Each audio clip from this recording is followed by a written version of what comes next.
자, 오늘 우리가 좀 깊게 파고들 이야기는요. 저 멀리 수천 킬로미터 밖에서 벌어지고 있는 하나의 분쟁이 어떻게 바로 이곳, 우리 경제에까지 거대한 파도를 만들어내고 있는지에 대한 겁니다. 시작은 이 숫자였습니다. 지난 4월 10일 우리나라의 대표 주가 지수인 코스피가 갑자기 불쑥 이렇게나 뛰어오르면서 시장 참여자들을 깜짝 놀라게 했죠. 아니, 이렇게 갑자기 분위기가 좋아지니까 당연히 궁금해지죠. 대체 왜? 주식시장이 갑자기 이렇게 환호하는 이유가 뭘까요? 이날 하루에만 외국인 투자자들이 무려 1조 원이 넘는 돈을 쏟아부었어요. 덕분에 코스피, 코스닥 둘 다 크게 올랐고 환율은 비교적 안정적인 모습을 보였죠. 이 정도 규모의 자금이 들어왔다는 건 뭔가 아주 강력한 긍정적인 신호가 있다는 뜻이거든요.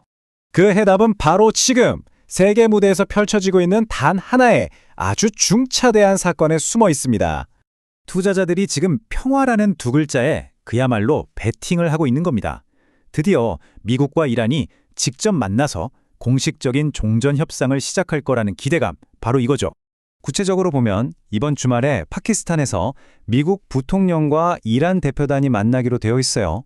하지만 세계 석유 수송의 심장부라고 할 수 있는 이 호르무즈 해협의 통제법 문제가 여전히 가장 큰 뇌관으로 남아 있습니다. 자, 근데 여기서 정말 중요한 질문이 하나 나옵니다. 대체 이 분쟁이 어떻게 시작됐길래 이제 와서 평화회담 소식 하나에 시장이 이렇게까지 들썩이는 걸까요? 지금 상황을 제대로 이해하려면 이 모든 일이 시작됐던 복잡한 과거를 잠깐 들여다볼 필요가 있습니다. 홍사운 쇼의 분석을 보면 이 분쟁의 시작점에는 아주 위험한 생각이 자리 잡고 있었어요. 지도자 한 명만 제거하면 이란 정권은 그냥 와르르 무너질 거다. 한마디로 너무 쉽게 생각했던 거죠. 이 부분을 보시면 정말 흥미로운데요. 동맹이라고 하지만 미국과 이스라엘의 속내가 완전히 달랐다는 거예요. 미국은 어떻게든 중동에서 발을 빼서 중국에 집중하고 싶어 했는데 이스라엘은 이번 기회에 이란과 그 주변 세력까지 영내의 위협을 싹 다 정리하려는 훨씬 큰 그림을 그리고 있었던 거죠. 그러니까 이 분석은 결국 미국이 전쟁 금방 끝난다는 말에 넘어가서 원치 않는 전쟁에 깊이 개입하게 됐다는 거예요. 이란의 저력이나 군사력을 완전히 잘못 판단한 치명적인 오판이 분쟁을 걷잡을 수 없이 키운 셈입니다. 그럼 이제 시선을 우리 안으로 돌려보죠. 이 국제적인 위기가 단순히 주가나 환율 같은 경제 지표를 넘어서 우리나라 정치 지형에는 또 어떤 영향을 미치고 있는지 한번 살펴보겠습니다.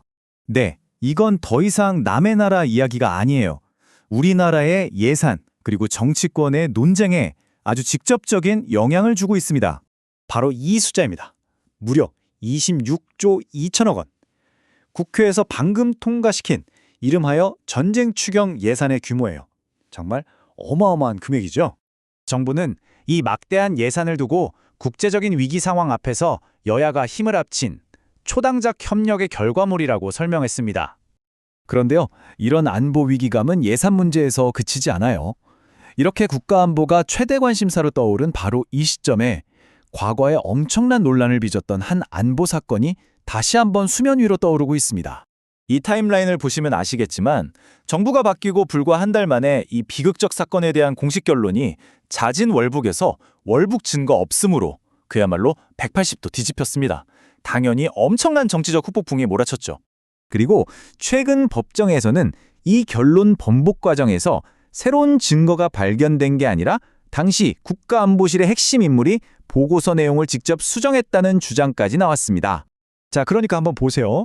한쪽에서는 평화에 대한 기대로 주식시장이 들썩이고 다른 한쪽에서는 바로 그 안보 위기감을 이용해서 복잡한 국내 정치 싸움이 벌어지고 있는 참 아이러니한 상황인 겁니다.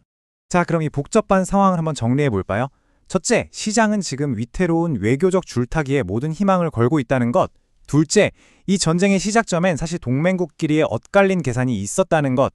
그리고 마지막으로 이런 국제 위기가 국내 정치 싸움에 아주 좋은 땔감이 되고 있다는 점. 이렇게 세 가지로 요약할 수 있겠네요. 이 모든 것은 결국 우리에게 마지막 질문 하나를 던집니다. 과연 외교의 힘으로 이 수십 년간 쌓인 깊은 불신을 극복할 수 있을까? 이 질문에 대한 답이 앞으로 세계 평화는 물론이고 우리 경제의 운명까지 결정하게 될 겁니다.